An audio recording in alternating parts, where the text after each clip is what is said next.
ากาศบางปูครับจังหวัดสมุทรปราการนี่มาดูนกครับวันนี้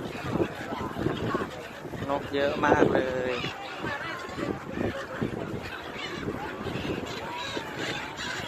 อากาศก็ดีครับ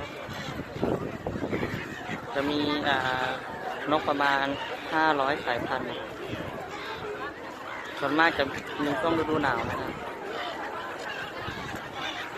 จะมีป่าชายเลนน้ำก็มีขึ้นมีลง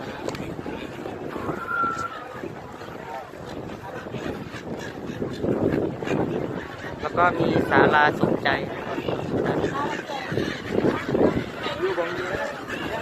จะเป็นสะพานสุขตา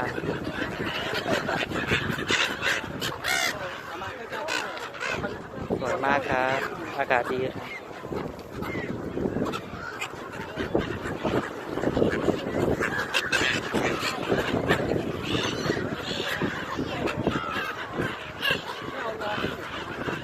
ดีด้วยฟูครับ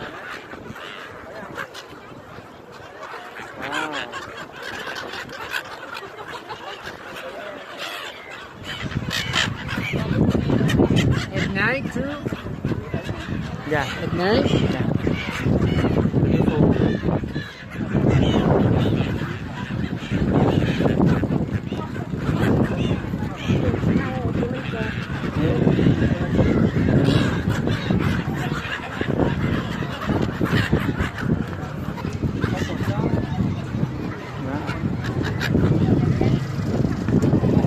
Tôngนี้นกจะเยอะหน่อยนะครับเราดูหนาว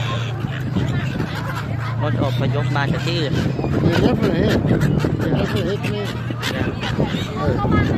They never hit anybody.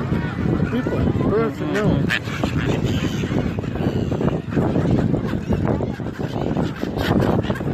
Beautiful.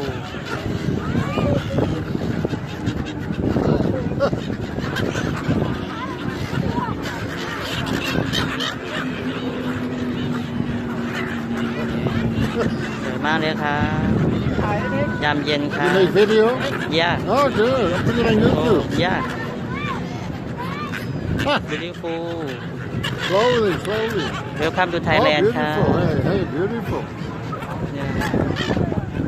Wow. Oh, that's nice.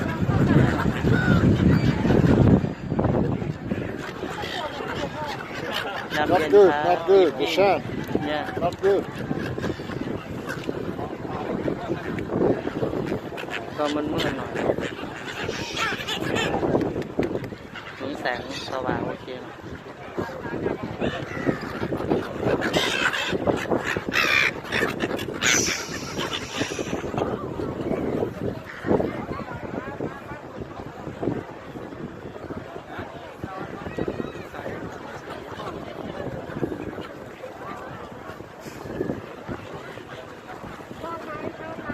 Very interesting. ยูไลท์